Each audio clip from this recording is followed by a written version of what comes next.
Senna didn't know the dying wolf in the ravine was the Alpha King. She didn't know the two shivering pups he curled around were the only heirs to the Thornvale throne. And she definitely didn't know that pressing her hands to his wounds would awaken something inside her that had been dormant for 23 years. All she knew was that the crying had been going on for nearly an hour, and no creature in this forest made sounds like that, unless something had gone terribly wrong. The autumn wind cut through her thin cloak as she crouched at the ravine's edge, peering into the shadows below. Her basket of moon petal and woundwort sat forgotten beside her, herbs she'd spent all morning gathering. The crying came again, high and pitiful, and her chest tightened. Pups. Young ones, from the sound of it. Senna should have walked away. She knew that. Wolves didn't take kindly to outsiders near their young, and she was the worst kind of outsider. A wolfless omega, a broken thing that even her own pack had cast out 8 years ago. But the crying didn't stop. And beneath it, she heard something else. A low, labored breathing that spoke of blood loss and fading strength. She climbed down. The ravine floor was thick with fallen leaves, slick from last night's rain. Senna moved carefully, her healer's instincts cataloging the scene before her conscious mind caught up. Massive gray wolf, male, arrow shaft protruding from his left flank, another from his shoulder. Blood everywhere, soaking into the earth, painting the leaves black in the dim light. And curled against his belly, pressed into the hollow his body made, 2 pups no older than 3 or 4 in their human years. A girl with dark hair matted to her tear-streaked face, a boy with the same sharp features, his small hands fisted in the wolf's fur like he could hold him to life through sheer will. The wolf's eyes opened. Senna froze. They were gold, those eyes. Not yellow, not amber, but true burnished gold, the color of autumn sunlight through honey. And despite the pain clouding them, despite the obvious weakness in his massive frame, they held a warning that made her blood run cold. A growl rumbled through the ravine, low, deadly, the kind of sound that preceded torn throats and scattered bones. "I'm not here to hurt them," Senna said softly, keeping her hands visible. "I'm a healer. I can help you." The growl didn't stop, but it didn't escalate either. The boy looked up at her with eyes too old for his young face. "Papa won't let you close." "I know." Senna stayed perfectly still. "But your papa is dying. Those arrows are poisoned. Shadowthorn, if I'm not mistaken. Without treatment, he has maybe an hour left." The little girl's sob cut through the tension. "Please, please help him. We'll be good. We won't cause trouble. Just please." "Willa," the boy's voice cracked. "Don't beg. Papa said we never beg." "But Reed, he's—" The wolf's great head dropped. Just slightly. His breathing stuttered. Senna made her decision. She moved forward slowly, every step deliberate, her eyes locked on the wolf's. "I'm going to touch you now. I need to see how deep the poison has spread. If you kill me, your children watch you die. Is that what you want?" Those gold eyes held hers. She saw intelligence there, calculation, a predator's assessment. And beneath it all, desperation. He didn't move as her fingers touched his fur. The moment her skin made contact, something strange happened. A pulse of warmth shot up her arm, settled somewhere behind her ribs, and pulled. Senna gasped, jerking back reflexively. The wolf's eyes widened. He'd felt it too. "What?" she started, but there was no time for questions. His blood was hot against her palms, his heartbeat erratic beneath her fingers. Whatever that sensation had been, she'd have to examine it later. If there was a later. "I need to get him out of this ravine," Senna said to the children. "Can you walk?" Reed nodded, pulling his sister up. "We can walk. Where are you taking us?" "My cottage. It's not far." She was already calculating. 2 arrows, shadowthorn poison, blood loss, and shock. She'd need bone set, feverfew, and her entire supply of golden seal. The antidote would take hours to fully work, if it worked at all, if he survived long enough to receive it. "Can you save him?" Willa asked in a small voice. Senna looked at the dying wolf, at the children clinging to each other, at the blood still seeping into the hungry earth. "I'm going to try." The walk to her cottage nearly killed him. Senna had seen the wolf shift before they'd made it halfway, his body contorting, bones reshaping with sounds that made the children whimper. When the transformation finished, a man lay in the wolf's place, naked and shivering, the arrows still embedded in human flesh now. She'd given him her cloak, wrapped it around his shoulders while trying not to stare. Failed miserably. He was beautiful in the way storms were beautiful. Dark hair plastered to his forehead with sweat, jaws sharp enough to cut glass, and a body that spoke of violence refined into art. Even wounded, even half-conscious, he radiated power. The cottage was small, just 2 rooms built against a hillside, but it was warm and dry and stocked with everything she needed. She'd worked alone for 8 years, treating injured animals, the occasional desperate traveler, anyone who needed help, and didn't ask questions about why an Omega lived in exile. She directed the children to the hearth, wrapped them in blankets, and pressed cups of warm honeyed milk into their trembling hands. Then she turned to their father. He'd collapsed onto her narrow bed, breathing shallow, skin gray beneath its natural tan. The arrows would need to come out before she could treat the poison. That meant pain. That meant blood. That meant touching him again. Senna hesitated, remembering that strange pulse of warmth, the way something had shifted inside her chest. She'd never felt anything like it. In 23 years of being hollow, of being the Omega without a wolf, she'd grown accustomed to the emptiness where her other half should be. This man had made that emptiness ache. "Do it." His voice was rough, strained. His eyes had opened, those impossible gold eyes watching her with an intensity that made her skin prickle. "I can take the pain. The poison. I know." He turned his head slightly, looking at his children huddled by the fire. "Just keep me alive long enough to see them safe. After that, it doesn't matter." Something in his tone made her chest tighten, the resignation, the acceptance of death, as long as his children survived. "What's your name?" she asked, gathering her supplies. He was silent for a moment. "Riven." "I'm Senna." She set her tools on the table beside him. Knife, needle, thread, a bowl of water already darkening with crushed herbs. "This is going to hurt, Riven. A lot. I've had worse." She doubted that, but she didn't argue. The first arrow came out with a wet sound that made Willa cry out from across the room. Reed pulled his sister close, covering her ears, his own face pale but determined. Riven didn't scream. His body went rigid, tendons standing out in his neck, but he didn't make a sound. The second arrow was deeper.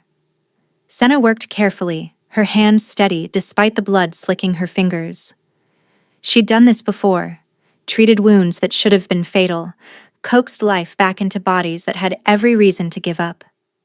But she'd never done it while fighting the urge to press closer, to breathe him in, and to understand why touching him felt like coming home. When both arrows were out, she packed the wounds with golden seal paste and began stitching. Riven watched her work, his gaze sharp despite the pain. "You have no wolf," he said quietly. Senna's hands faltered. Just for a moment, just a single missed beat, but he noticed. Of course he noticed. "No," she kept stitching. "I don't." "How is that possible? You're an Omega. I can smell it." "Omega without a wolf." Her voice came out flat, practiced. She'd said these words so many times they'd lost their sting, almost. "Born broken. Cast out at 15 when it became clear I'd never shift, never bond, never be anything but a burden." She waited for the disgust, the pity, the dismissal she'd seen in every wolf's eyes since she'd presented as Omega without the wolf to match. Instead, Riven said, "You saved my life. You're saving it still." Senna looked up, startled. His gold eyes held no judgment, Just exhaustion, gratitude, and something else she couldn't name. A broken thing, he murmured. Wouldn't have climbed into that ravine. Wouldn't have risked a dying wolf's teeth to help strangers. His voice dropped lower. There's nothing broken about you, Senna. Her throat constricted. No one had ever said that to her. No one had ever looked at her wolflessness and seen anything but failure. Rest now, she managed. The antidote needs time to work. His eyes drifted closed, but just before sleep claimed him, he spoke again. Someone is hunting us. They won't stop until we're dead. Senna's hands stilled on the bandage. Who's hunting you? But Riven was already unconscious, leaving the question hanging in the air like smoke. He slept for 2 days. Senna kept vigil, changing his bandages, forcing water between his lips, monitoring the poison's slow retreat from his system. The children stayed close, eating the simple meals she prepared, speaking in hushed voices when they thought she couldn't hear. Do you think she knows who Papa is? Don't be stupid, Willa. Nobody knows we're here, that's the point. But what if she finds out? What if she tells someone? She won't. She's like us now. An outcast. She has no one to tell. Senna pretended not to hear, but the words lodged in her chest like splinters. On the 3rd morning, Riven woke properly. She was grinding herbs at her work table when she felt his gaze on her. Heavy. Assessing. When she turned, he was sitting up in bed. Color returned to his face, those gold eyes alert and calculating. You should be resting, she said. I've rested enough. He swung his legs over the side of the bed, testing his weight. The wounds had closed faster than any humans would, the wolf in his blood accelerating the healing. My children? Sleeping in the next room. They're fine. Scared, but fine. He nodded, some of the tension leaving his shoulders. How long was I unconscious? 2 days. Something flickered across his face. Worry, calculation, fear. That's too long, he said, almost to himself. They'll have expanded the search by now. Found our trail. Who? Senna set down her mortar and pestle. Your children said someone was hunting you. Who wants you dead? Riven studied her for a long moment. She could see him weighing options, deciding how much to reveal. My uncle, he said finally. Aldrich of Thornvale. He staged a coup 3 nights ago. Killed my advisors. Burned the Great Hall. Tried to put arrows in my back while I fled with my children. His jaw tightened. He's been planning this for years, positioning his allies, undermining my rule, waiting for the perfect moment to strike. Senna's mouth went dry. Thornvale. That's the largest pack in the Northern Territories. Yes. Which would make you Alpha King. He said it simply, without pride or pretension. Or I was, until my uncle decided the throne suited him better. The Alpha King. She'd heard stories, of course. Everyone had. The young ruler who'd united the fractured northern packs after decades of war, who'd negotiated treaties with the eastern clans and held the border against southern raiders. They said he was fair but fierce, just but unforgiving. They never mentioned that he had eyes like molten gold, or that his voice could make her chest ache with longing. Your Majesty? The title felt strange on her tongue. I'm not... Riven. He cut her off, his voice firm. You saved my life. You fed my children. You owe me no titles. He paused. And I owe you a debt I'm not sure I can repay. There's no debt. Senna shook her head. I'm a healer. This is what I do. Perhaps. He rose, moving toward her with a predator's grace despite his healing wounds. But I still need your help, Senna. More than you know. She should have stepped back. Should have maintained the distance that kept her safe, kept her isolated, kept her from wanting things she could never have. Instead, she stood her ground as he stopped mere inches away. I can't travel, he said quietly. Not yet. The poison weakened me more than I want to admit, and my children are exhausted. We need somewhere safe to hide while I regain my strength and send word to my allies. You want to stay here? 7 days. His eyes held hers. Give me 7 days to heal, to make contact with the wolves still loyal to me. After that, we'll leave, and you'll never see us again. And if your uncle's men find you here? Senna heard her own voice, steady despite the fear coiling in her stomach. If they trace you to my cottage? They won't. You can't promise that. No, he admitted. But I can promise that if they come, I'll face them alone. You won't suffer for sheltering us. It was a lie. A kind one, but still a lie. If Aldrich's hunters found the deposed Alpha King hiding in a Wolfless Omega's cottage, they'd kill everyone inside. No witnesses. No mercy. She should say no. Should demand he take his children and leave. Find somewhere else to hide. Someone else to drag into his war. But she thought about Willa's tears, Reed's fierce protectiveness, and the way both children had started following her around the cottage like lost ducklings. She thought about Riven's voice in the ravine, promising to die as long as his children survived. What do I get? The words came out before she could stop them. If I help you for 7 days and risk my life doing it, what do I get in return? Riven's expression shifted. Respect? Maybe. Recognition? Name it. Protection. The word tasted like desperation, but she said it anyway. A place where I'm not an outcast, where I don't have to live in exile because my wolf never came. Done. No hesitation, no bargaining. When I reclaim my throne, you'll have a home in Thornvale, full pack status. Anyone who treats you as less will answer to me. Just like that? Just like that. He extended his hand. Do we have a deal? Senna looked at his offered palm.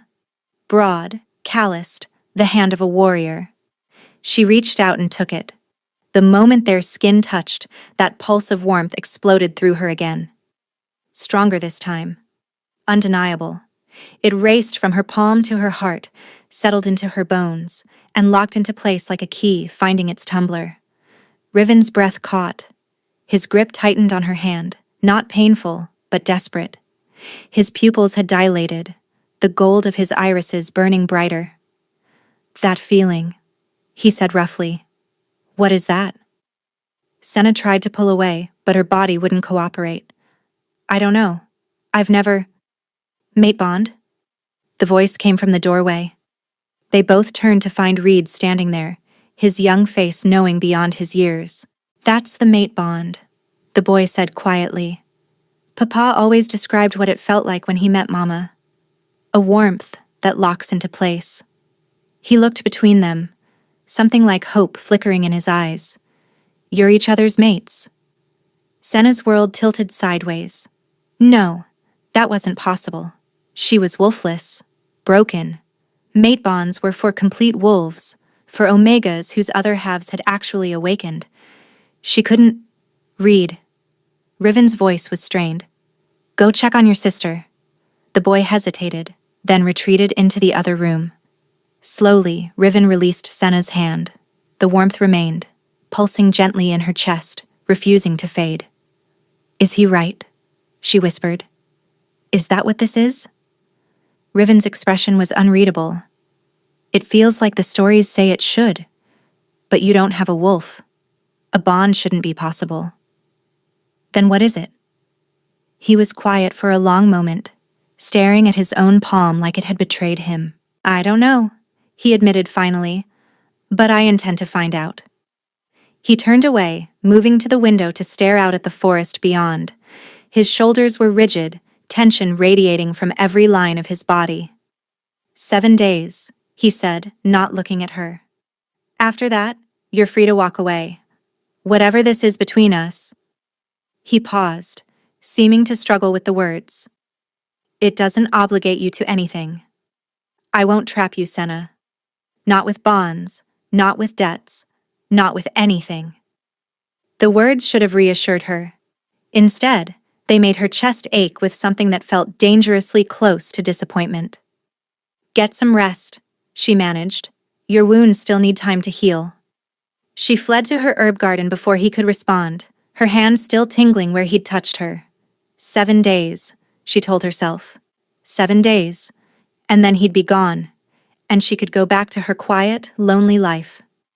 But even as she thought it, she knew it was a lie.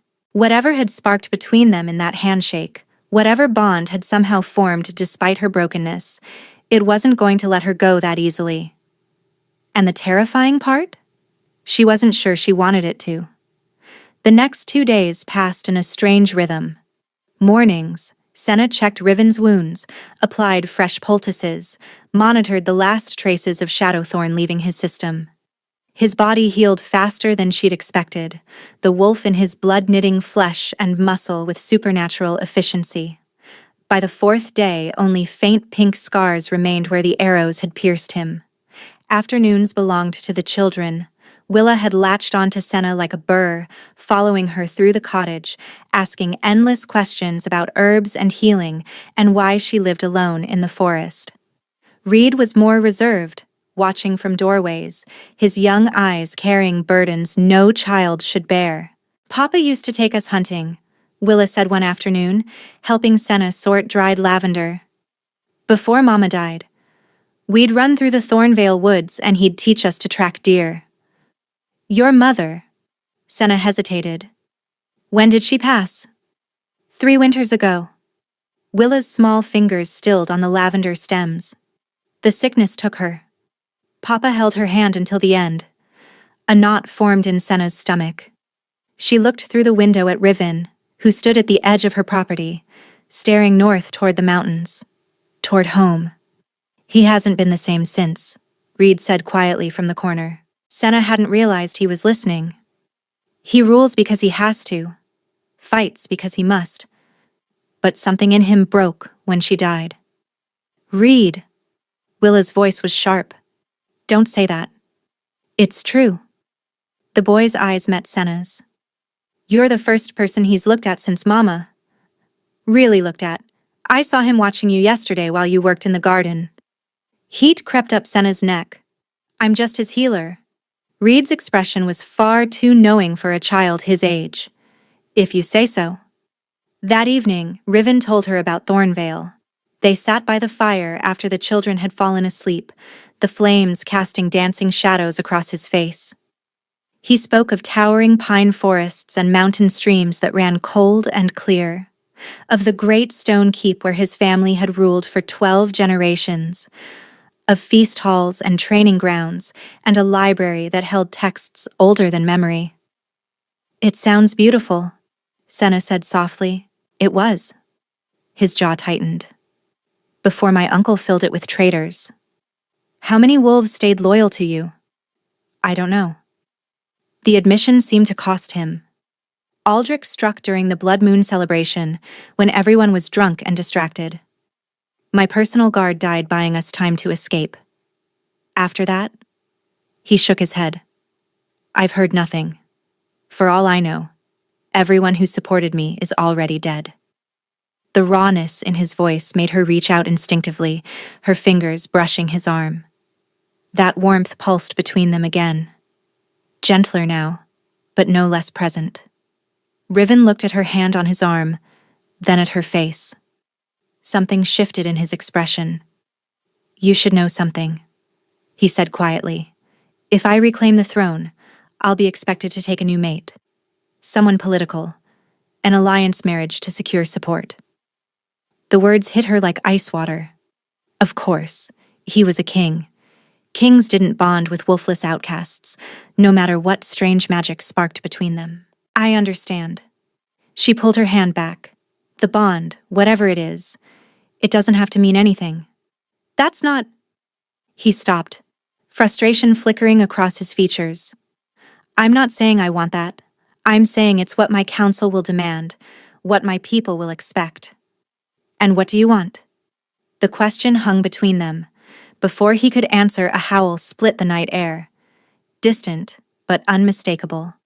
Riven was on his feet instantly, every line of his body going rigid. "They found us," he breathed. Before we continue, take 2 seconds to like this video and subscribe. It helps more people find these stories. The howl came again, closer this time. Then another, answering from the east. "How many?" Senna's heart hammered against her ribs. Riven's nostrils flared, scenting the wind. 3, maybe 4. Scouts. They're searching, not attacking. He moved to the window, scanning the darkened tree line. They haven't found us yet, but they're close. What do we do? You do nothing. He turned, and his eyes had changed, gold bleeding into something wilder. Wake the children, keep them quiet, I'll lead the scouts away. You're not fully healed. I'm healed enough. He was already moving toward the door.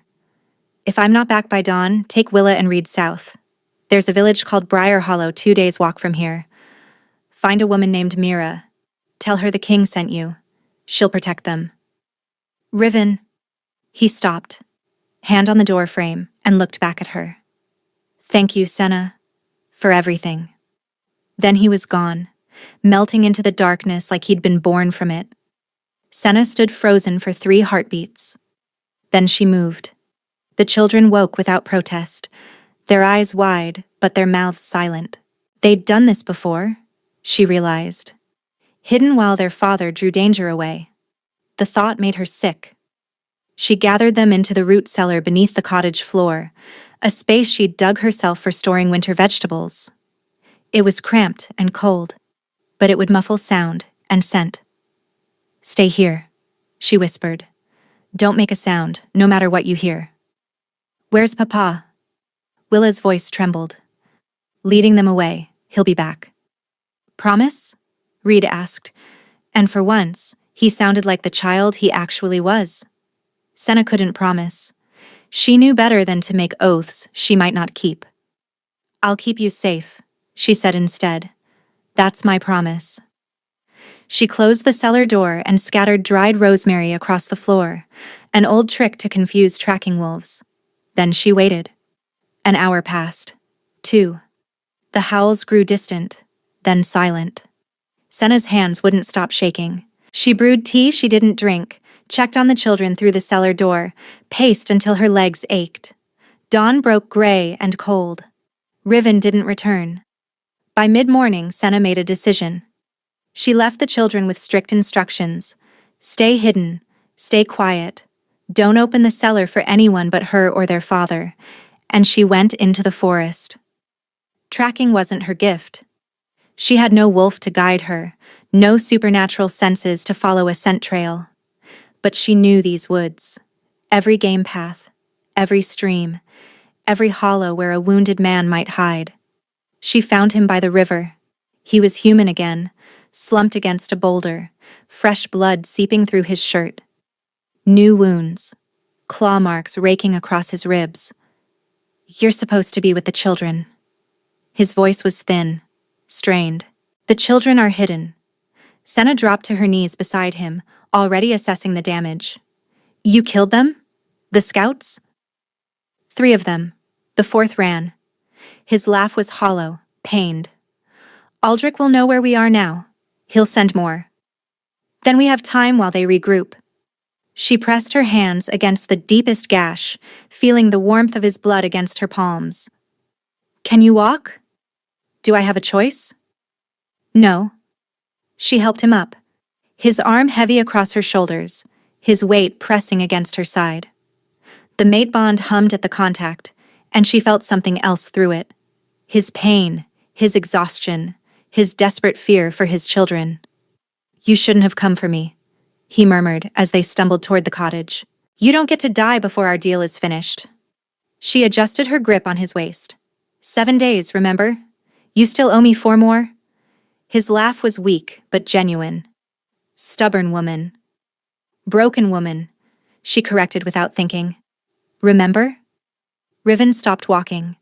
She looked up to find him staring at her with an intensity that stole her breath.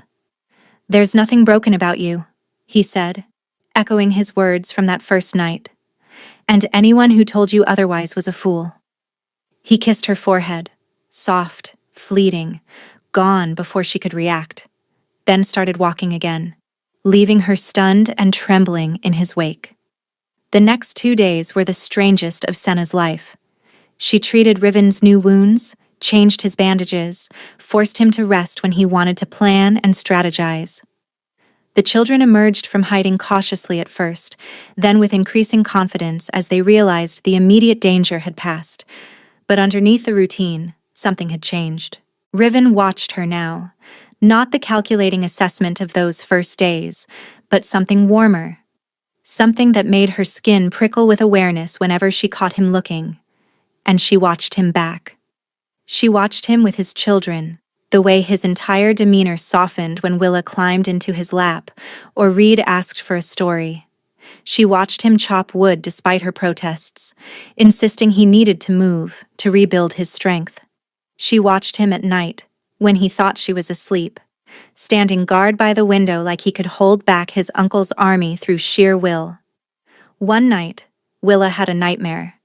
Senna heard the screaming first, a high, terrified sound that cut through the darkness.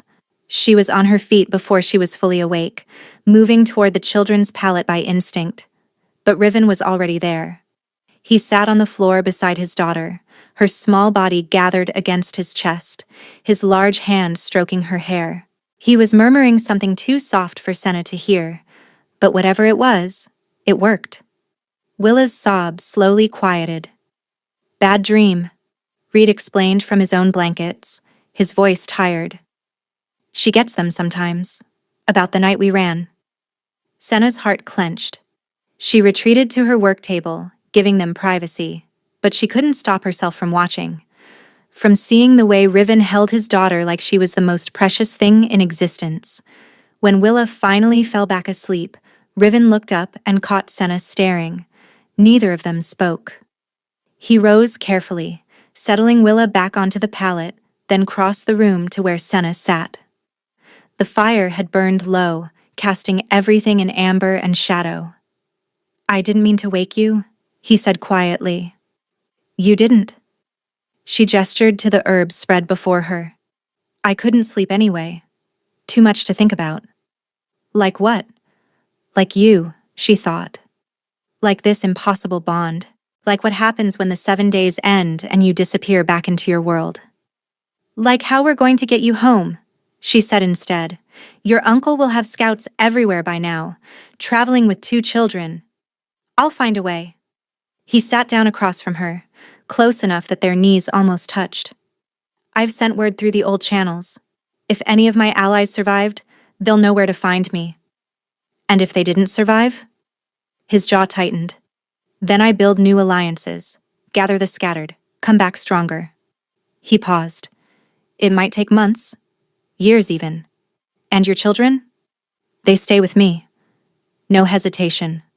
"Whatever happens, I don't leave them." Senna nodded slowly. She understood that kind of fierce devotion. Had never experienced it herself, but she recognized it. "You're a good father," she said softly. Something flickered in his eyes.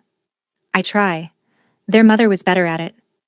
She knew how to make them laugh, how to turn everything into an adventure. I'm just—" He stopped looking at his hands. "I'm just trying not to fail them." "You haven't failed them. They're alive because of you." "They're alive because of you." He met her gaze. "You could have walked away that first day. Should have, probably. But you didn't. I told you. I'm a healer. It's what I do." "Is that the only reason?" The question hung between them, loaded with meaning. Senna's pulse quickened. "What do you want me to say?" "The truth." He leaned forward slightly and she could smell him. Pine and wood smoke, and something underneath that was purely him. "Whatever this bond is, however impossible it should be, I feel it. Every time you're near, every time you touch me, it's like—" He stopped, seeming to struggle for words. "It's like finding something I didn't know I'd lost." Her heart skipped. "Riven. I'm not asking for anything." His voice was rough. "I know you've been hurt. I know you have every reason to distrust wolves, to distrust me, but I need you to know that this is real for me. Whatever happens after the 7 days, however this ends." His hand found hers on the table, his fingers intertwining with her own. "You're not broken, Senna. You've never been broken. And anyone who sees you and doesn't recognize your worth is blind." Tears pricked at her eyes. She blinked them back furiously. "You don't know me," she whispered. "I know enough." His thumb traced circles on her palm, and the bond between them pulsed warm and bright. "I know you faced a dying wolf when anyone sane would have run. I know you've treated my wounds without flinching. I know my children trust you, and they don't trust easily. Not anymore. That doesn't mean I know you're afraid." He cut her off gently. "I'm afraid too. Of losing. Of failing. Of wanting something I might not get to keep." He lifted her hand to his lips, pressing a soft kiss to her knuckles. "But I'd rather have 7 days of this," he murmured against her skin, "than a lifetime of wondering what we could have been." Senna's resolve crumbled. She leaned forward and kissed him. It wasn't gentle. It was desperate and hungry and full of everything she'd been holding back since the moment she'd touched him in that ravine. Riven made a sound low in his throat and pulled her closer, one hand tangling in her hair, the other pressing against the small of her back. The bond between them flared, bright and undeniable, weaving them together in ways she didn't fully understand. When they finally broke apart, both breathless, Senna pressed her forehead to his. "This is insane," she whispered. "Probably." His voice was rough. "Is that a no?" She thought about all the reasons she should say yes, all the walls she'd built, all the years of isolation and survival, and telling herself she didn't need anyone. "Ask me again after the 7 days," she said finally, "when you're not hiding and I'm not patching you up. Ask me when we know if this is real or just desperation." "It's not desperation." His eyes burned into hers. "But I'll wait. As long as you need." He kissed her forehead, soft and reverent, then pulled back. "Get some sleep, Senna. Tomorrow, we plan." He returned to his post by the window, and she retreated to her bed, her lips still tingling, her heart still racing.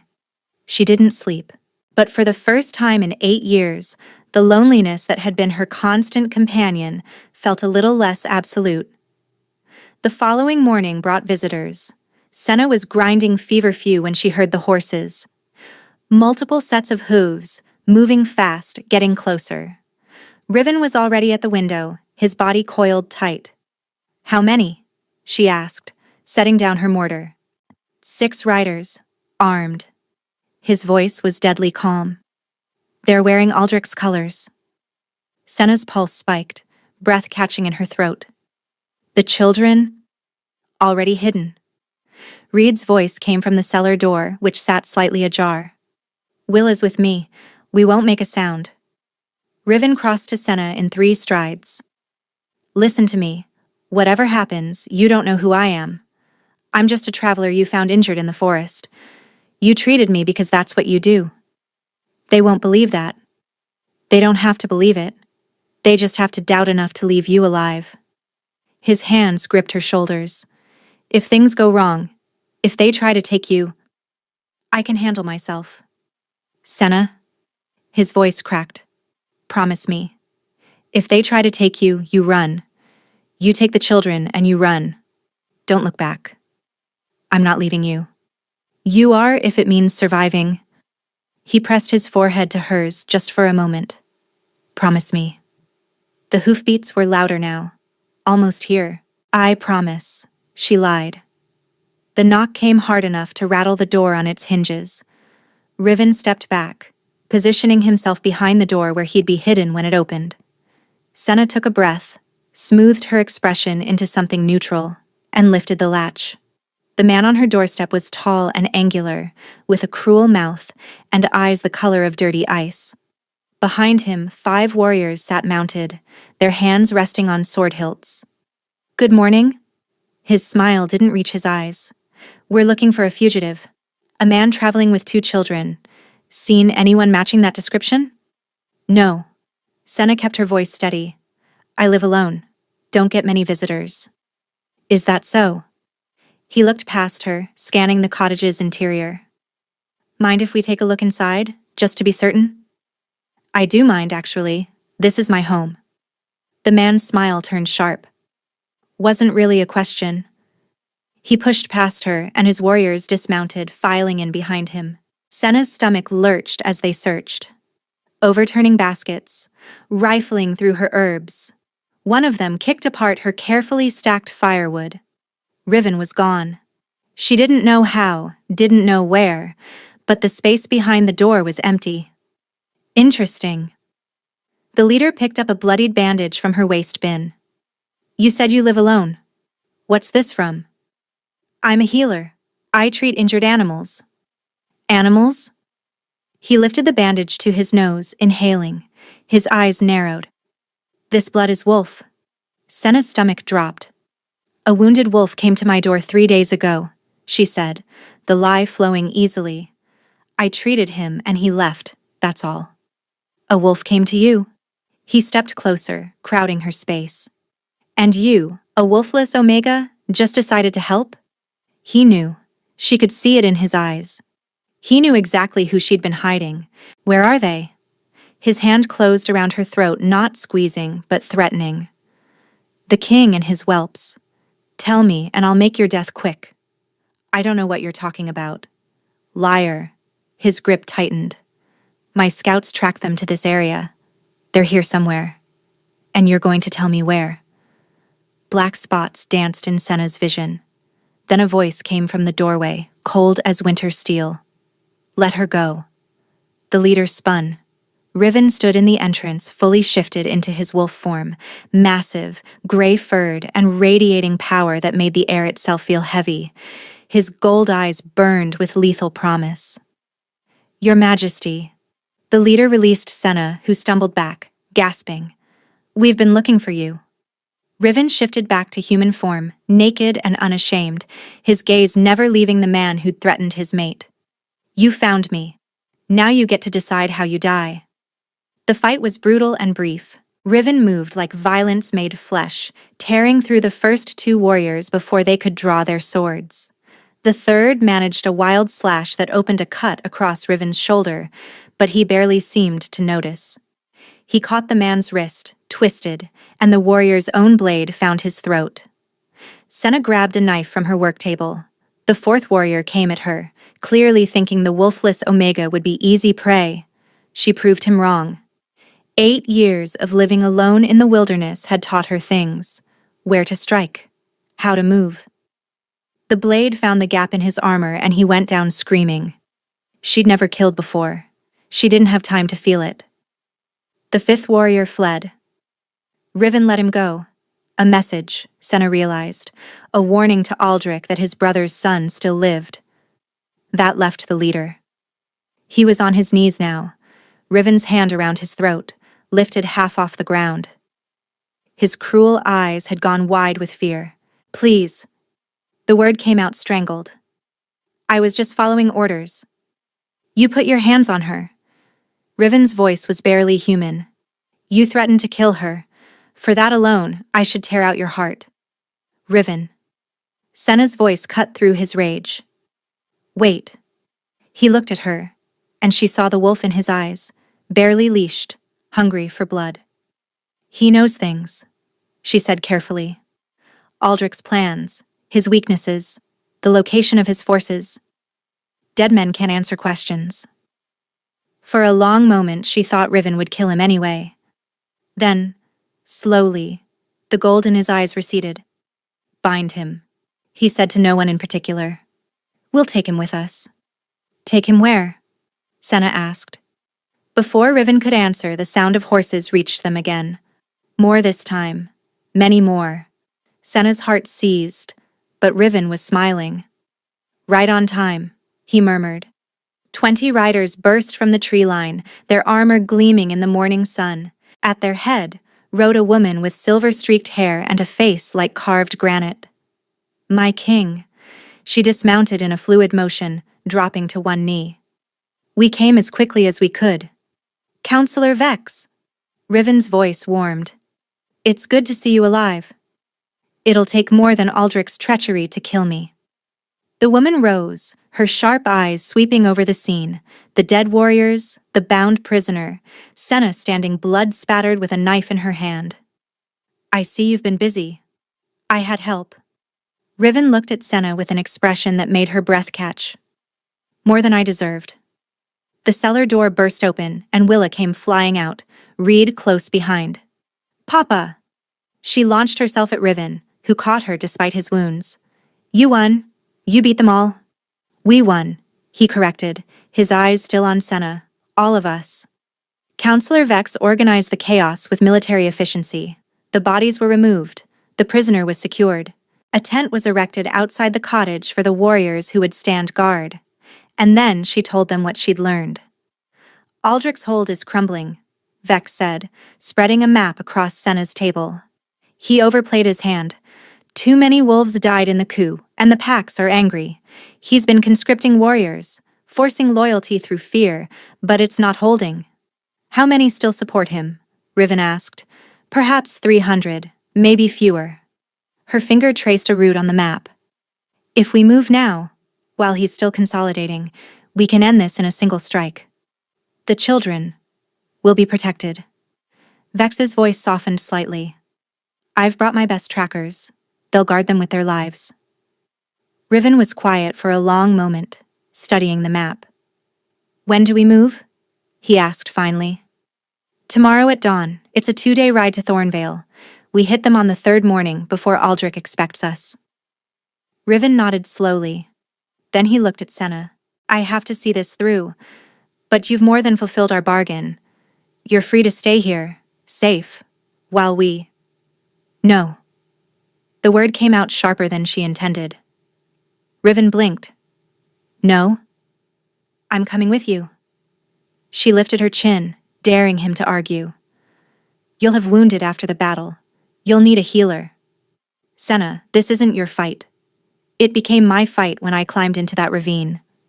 She stepped closer, holding his gaze. It became my fight when your children started calling this place home, when you... She stopped, swallowed. I'm coming. That's not negotiable. Something blazed in Riven's eyes. Pride, maybe. Or love. Stubborn woman, he murmured. You keep saying that like it's an insult. It's not. He pulled her close, right there in front of Vex and the warriors and his children. It's my favorite thing about you. The battle for Thornvale lasted 6 hours. Senna didn't fight. She stayed behind the lines with the other healers, treating the wounded as they came in. But she heard the reports, watched the tide turn, saw the moment Aldrich's forces broke and began to flee. And she saw Riven return, blood-soaked and victorious, carrying his uncle's head. The Great Hall was reclaimed by noon. By sunset, the remaining traitors had either surrendered or died.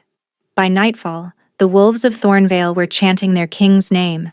Senna stood at the edge of the celebration, feeling out of place in this grand stone fortress with its towering windows and ancient tapestries.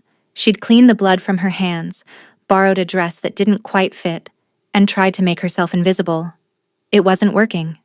Wolves kept approaching her, thanking her, pressing her hands between their own.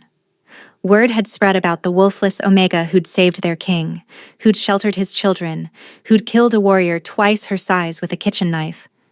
She didn't feel like a hero. She felt exhausted. There you are. Riven's voice made her turn.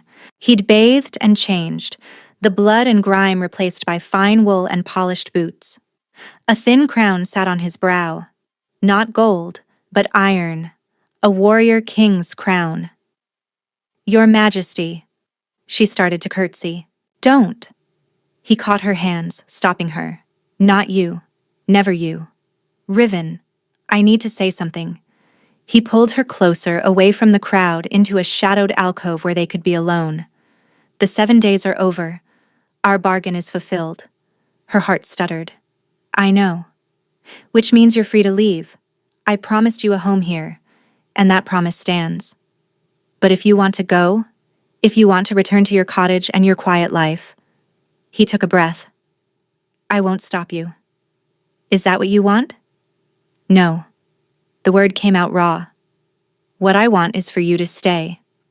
Not because of bargains or debts, but because you choose to. Because you want to be here. His hands tightened on hers. Because you want me. Senna looked at him. This fierce, broken, beautiful man who'd crashed into her life and upended everything she thought she knew about herself.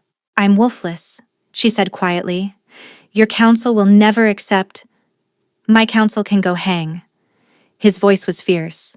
"You saved my life, saved my children, fought beside me when you had every reason to run. If they can't see your worth, they're not fit to advise me. And the mate bond? It shouldn't be possible. I don't have a wolf." "Maybe the bond doesn't need a wolf. Maybe it just needs you." He pressed his forehead to hers. "Senna, I've spent 3 years grieving. 3 years just surviving, going through the motions, telling myself that duty was enough. Then I found you. And for the first time since my wife died, I felt alive again." Tears pricked at her eyes. "I'm terrified," she admitted. "I've been alone so long. I don't know how to be anything else. Then we'll figure it out together." His thumb brushed her cheek, catching a tear she hadn't realized had fallen. "Stay, Senna. Not for the bargain. Not for my children. For yourself. For us." She thought about the ravine, the wounded wolf, the 2 shivering pups who'd burrowed their way into her heart. She thought about her cottage, quiet and lonely, waiting for her in the forest. And she thought about this man who'd looked at her wolflessness and seen strength instead of brokenness. "Yes," she whispered. Riven's entire body sagged with relief. "Yes," she said again, stronger. "I'll stay. For myself. For us. For whatever this is." He kissed her then, deep and desperate, his hands cradling her face like she was something precious. When they broke apart, both breathing hard, she heard cheering. She turned to find Willa and Reed watching from the hall entrance, their faces split into matching grins. "Finally," Reed said, sounding exactly like a long-suffering adult. Willa just ran forward and threw her arms around them both. 3 months later, on the night of the winter solstice, Senna became queen. The ceremony was held under a canopy of stars, with all of Thornvale gathered to witness. She wore a gown of deep forest green, her choice, not tradition, and walked barefoot through the snow because that felt right somehow. Riven waited for her at the altar, his iron crown gleaming in the torchlight. His eyes never left her face. The vows were simple: partnership, protection, a bond freely chosen by both. When they spoke the final words, something shifted inside Senna's chest. The warmth that had been building since that first touch in the ravine suddenly blazed bright, settled deep, and locked into place with an almost audible click. She gasped. Riven's eyes went wide. "The bond," he breathed. "It's complete." And then, for the first time in her life, Senna felt it. A presence at the edge of her consciousness. A second heartbeat echoing her own. Not a wolf. Something different. Something new, but undeniably there. "Impossible," Counselor Vex murmured from the crowd. "Apparently not." Riven pulled Senna close, laughing with pure joy. "Apparently my mate is good at doing impossible things." The celebration lasted until dawn. Senna danced with Riven, then with Willa, then with Reed, who grumbled about it but couldn't hide his smile. She ate food she couldn't name, and drank wine that made her head spin and felt, for the first time since she was 8 years old, like she belonged. Later, much later, they retreated to their chambers. Riven loved her slowly, reverently, like they had all the time in the world. And when they lay tangled together afterward, his heartbeat steady beneath her ear, Senna finally let herself believe this was real. "Tell me something," Riven murmured, his fingers tracing lazy patterns on her shoulder. "Something I don't know." She thought for a moment. "When I found you in that ravine, I almost walked away." "What stopped you?" "Willa's crying. And then—" She lifted her head to look at him. "And then I saw you, and something in me knew. Before the bond, before any of it. Something just knew." Riven's expression softened. "I felt it too. Even half dead from poison, even barely conscious. When you touched me, I knew I'd follow you anywhere." Even back to a tiny cottage in the middle of nowhere? Especially there. He kissed her forehead. That cottage saved my life. Saved my children. Gave me you. It gave me everything, Senna whispered. A purpose. A family. A home. This is your home now. His arms tightened around her. Thornvale. These walls. This bed. Wherever I am. That's your home. She pressed closer, breathing him in. Pine and wood smoke, and something underneath that was purely him. I love you, she said. The words came easily now. I didn't think I'd ever say that to anyone. But I love you, Riven. I love you too. His voice was rough with emotion. More than I knew was possible.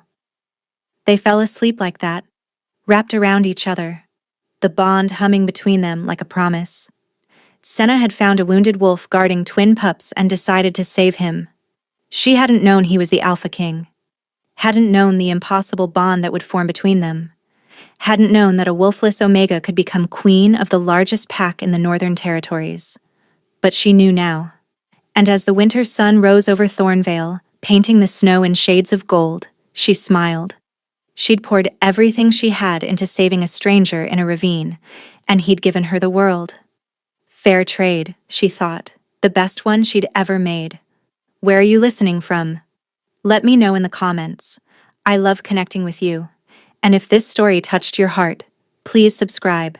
It's free, and it helps more people find their way to these tales.